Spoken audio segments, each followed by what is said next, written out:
Whole bunch of peeps. Hey, Dex. Happy Easter, family. Yes, happy Easter. As my family likes to say, happy Easter. Never gets old. Doo-doo. Yo, yo, yo. So I guess we're not getting that rainstorm. Orange Steel, what's up, brother? Till later. It's good. Mark and I are still keeping our social distance here. Shiva, hi! I can't see that far. Is your vision that good that you can see people's names from there? Yeah. Mine is not. Not even from there. Doo-doo-doo. Hey, Mel.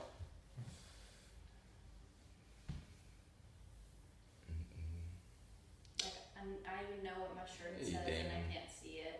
I couldn't read it if I didn't know what it says. You know what I mean? Yep, I'm looking. It says YLI. What? I was reading backwards. Oh. Hey, Jerry. Happy Easter, buddy. We have to put it on selfie mode because, like, it's this weird thing. Because when it's not, I mean, how do I explain this? If we don't, like, get to make sure that it's still filming the whole time, like, it will stop. Like, I know it will. It'll just, like, cut off in the middle or something. Technology's special. Oh my God, technology. Jeez, I just saw you on TV Burger. Oh, I didn't know there was TV Burger. Is that a new channel out there? Because you're on the news. Oh, I was on the news. Was that it? I was on the news once. For singing? No, for dancing behind the bar at Parlays when the Saints won. Cool. A game in my ref costume. I can't wait to Jalen. go back and do that. Hey, Jalen's coming all the way from Israel. Look at that. All right, I guess we should get started in a second. Yeah. Happy Cool. Easter. Yes, Whatever happy Easter. you're celebrating, whether you recently celebrated Passover or Easter, or you're celebrating spring. There's so many things to celebrate this month. Yeah, I've been loving doing these afternoons on Sunday with Allie, just because it's a little change of pace. We get to talk about life. We get to sing and chant, which is a passion of both of us. And move a little bit. And we really want y'all to also like send us something, like DM us, and let us know, is there something you want us to talk about, something that maybe we can like connect the Eastern and Western worlds. And a lot of that, I think, is what we're going to be talking about today. Yeah. On this very, very holy day for millions and millions of people around the world. Yeah. Also, these sessions, I mean, we're not taking any money for this. It's going to the... Yeah, actually, for all of our Sunday classes offered with the Church of Yoga, we'd like you to donate to Red Beans Parade on Venmo for anything that you see on Sunday, especially for this class. If you feel like you would like to give something back, please send something to Crew of Red Beans Parade on Venmo, because they're working on feeding the front lines. They're working on making sure doctors and nurses get wonderful meals from the amazing restaurants in this city that are remaining open for takeout and delivery and things like that. Yeah, it's simple things that when you look at Jesus or Buddha or any of these things, I mean, it really comes down to like the simple things in life that make the biggest impact. Like for instance, this mala I have on, I was going through a really bad time in my life when I parted ways with my old studios, and I become good friends with Dana Flynn from the church and Laughing Lotus, and she was like, "Here, I want you to have this mala." And I'd had malas before, and they're a little kind of fancy because I mean, a lot of times people get of like a good looking thing to wear. I do yoga. What does it actually mean or whatever? But she gave me this one, and it's just really plain, and it's wood. And every time, and it's very special because it was a gift, but every time I think about it, I think of the Indiana Jones movie, Indiana Jones and the Holy Grail, which was maybe the third or fourth one, when he goes through the steps of God to get to that final room when the Nazis are going in there with him, and there's this huge room of like beautiful golden chalices with these big gems and everything. And the guy who's the Nazi, well, there's that knight that's been living there for thousands of years, since Jesus, protecting this holy area. And they're like, okay, well, you take whatever chalice that you think Jesus drank out of, and that will either give you eternal life or heal you or whatever it is. So the Nazi goes and he grabs like the most grandest golden one with gems. Like, this is the one that, you know, the Lord would have picked because it's the biggest and the best. And then obviously he dies from drinking the holy water because it's not the right one. And as Indiana Jones is going in there and he's like, what would this guy who was born in a stable, who hung out with the sick, the poor, prostitutes, you know, the people that are thrown away in life. He's a carpenter by trade, a man's man, a simple man. Which one would he do? And that's when he goes and he grabs the wooden chalice, you know, the one that's different than everybody else. And that is the one that Jesus would have took. He would have taken like this simple way, you know, to do things. And right now, you know, in this month, it's a very, very also holy month, just for a lot of religions. Beginning of the month was Buddha's birthday, so a lot of people around the world celebrated that. We had Hanuman Jayanti, which is the day to celebrate Lord Hanuman. And if you want to know, and Hanuman is also a lot of times compared to Jesus in a few different ways. One, the Hanuman Chalisa, which is the prayer to Hanuman, is 40 verses, and that number 40 comes back around in time, whether it's with the Jews or within Jesus, whether it's spending the time in the desert for 40 years or 40 days. Jesus went and meditated in the desert basically for the 40 days.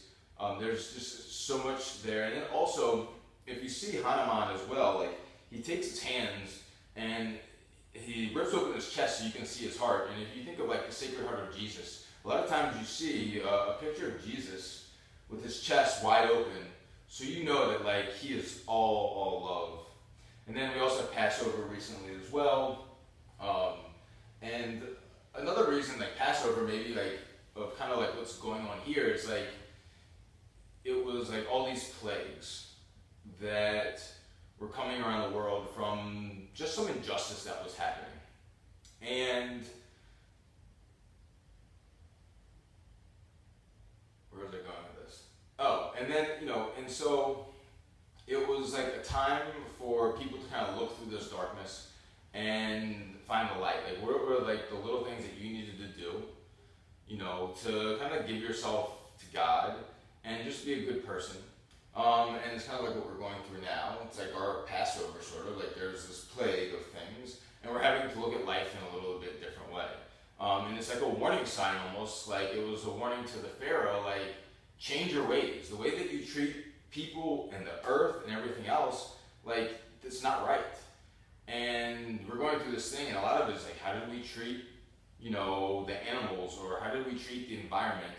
And it all comes back full circle. It's that karmic way of life, of things coming back.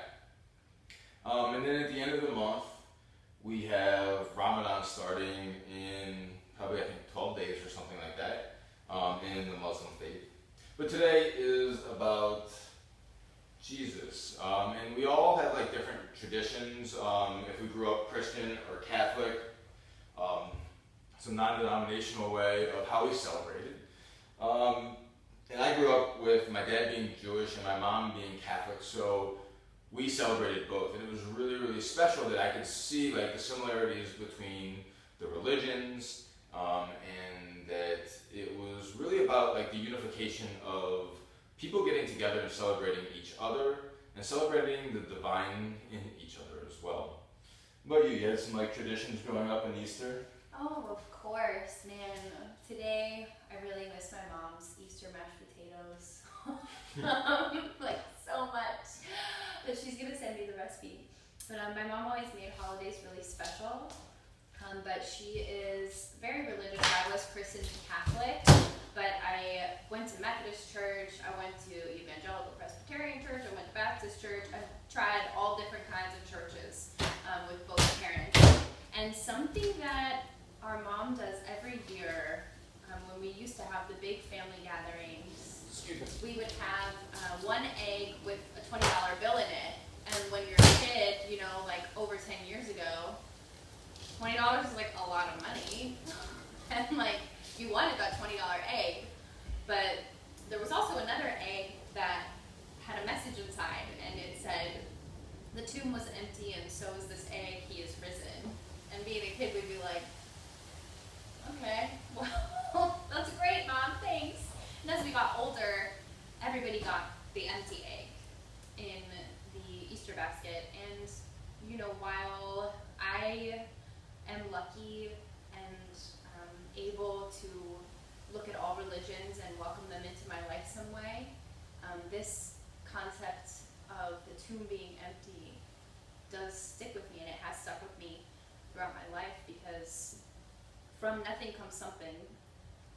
And you know, you have to start somewhere. You can find rebirth within yourself in any situation, and that's just kind of the ebb and flow of life. From death comes life, and life comes death, and we're always constantly having to internally be reborn. Yeah, it's like the sun, the wind is kicking out here, but I shut all the windows because the wind is kicking, but we needed some air. It's nice. Yeah, the sun goes down every day, there becomes darkness, and you know, we know like through that karmic circle that something has to die, a snake has to shed his skin, to kind of become reborn again, to you know, find light in a different way.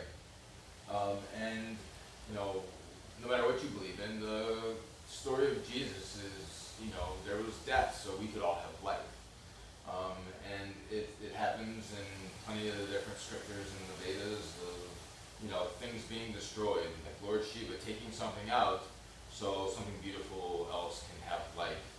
So the world can keep coming around and getting better.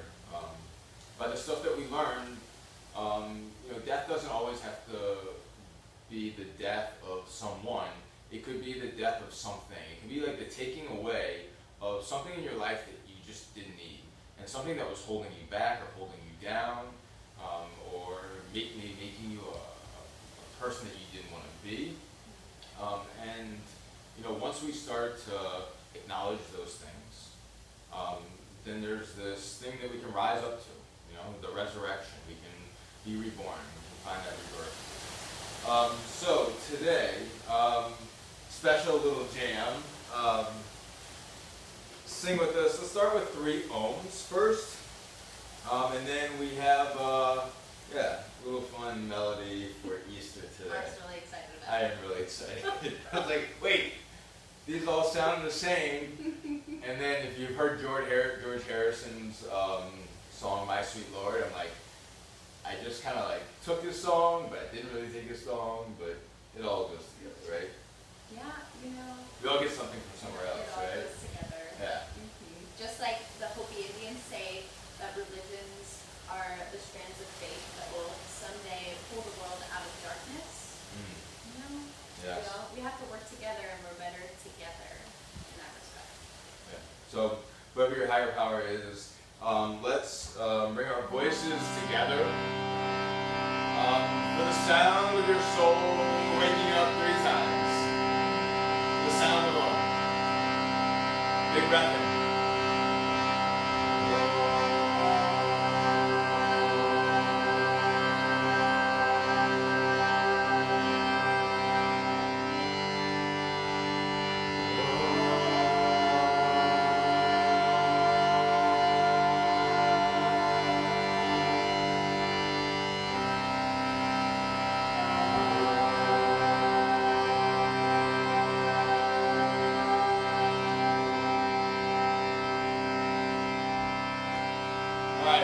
one's pretty simple. It's hallelujah, hallelujah. My God loves me, my God loves me. And then Hare Krishna, Krishna Krishna, Hare Hare. Takes me back to the church days. And they both translate to this, meaning the same thing. It's like, give praise out to the Lord.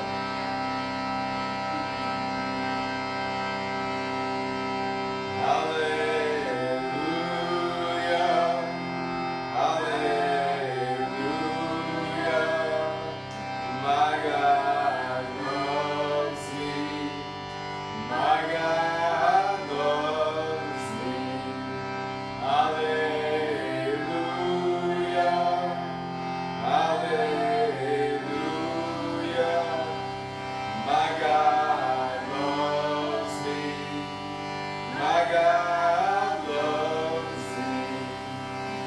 Hare Krishna, Hare Krishna, Krishna Krishna, Hare Hare, Hare Krishna, Hare Krishna, Krishna Krishna, Hare Hare. One big Om.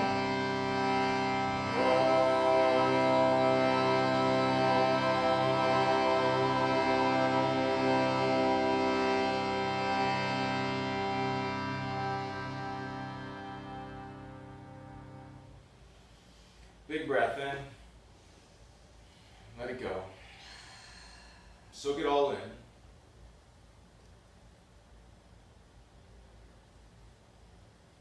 Know that whoever that divine is for you, it's perfect. It's yours in good time and in bad. Something that we can surrender to. Something that gives us love. And you know, I like to also look at it. It's like the term faith.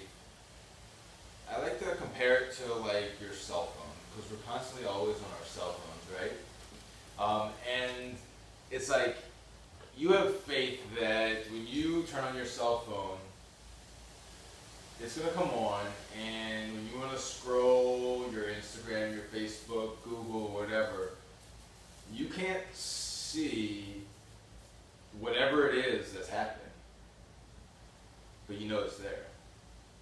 You know that there's some type of cosmic energy that can't be seen, but can be really felt. So, I get the luxury today of doing the flow while Allie gets to teach me a nice little gentle flow. So You have gentle. blankets or whatever it is, or blocks or whatever, or books, whatever you have in your house, just to make yourself a little bit more comfortable. Do that, and I'm going to be quiet. And actually, yes, if you do have a blanket, go ahead and sit on it in an easy seat, just for a moment.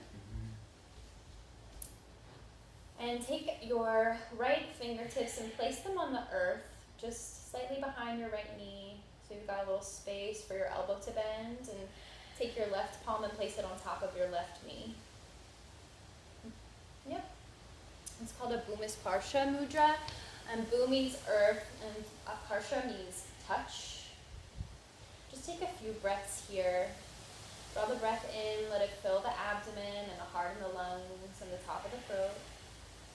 And release from the nose, from lungs, heart, and belly. Another breath in. Having a moment of gratitude for the earth that gives back to you. Breath out. Just letting your breath be soft and gentle in through the nose, out through the nose. Having a moment of gratitude for the breath. A moment of gratitude for the luxury of breathing.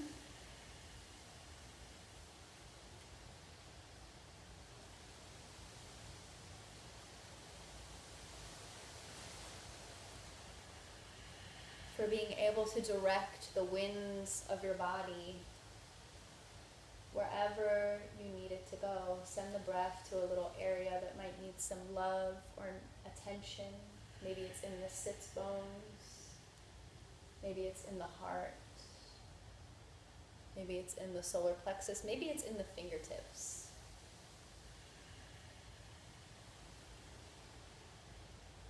Take one more big breath in through the nose and release from the mouth. And flutter the eyes open. Inhale and reach the hands up to the sky. Exhale and twist over to your right so your left hand comes to your right knee, right hand comes behind you. Gaze over your right shoulder. Breathe in and lengthen the spine. Breathe out. Settle the sits bones into the earth. Deep breath in. Breathe into the belly, the heart, and the lungs. Breathe out. Twist a little deeper over to your right. Maybe it's just with your eyes. One more big breath in. Big breath out. Inhale and redirect your energy towards center. Reach your hands up high. Exhale, twist over to the left. Right hand comes to the left knee, left hand behind you. Maybe it's just your fingertips. Breathe in, lengthen the spine from root to crown. Breathe out, release the breath. Breathe in, let it be audible. Fill up the belly, the heart, and the lungs. And breathe out, release from the lungs, the heart, and the belly. Deep breath in.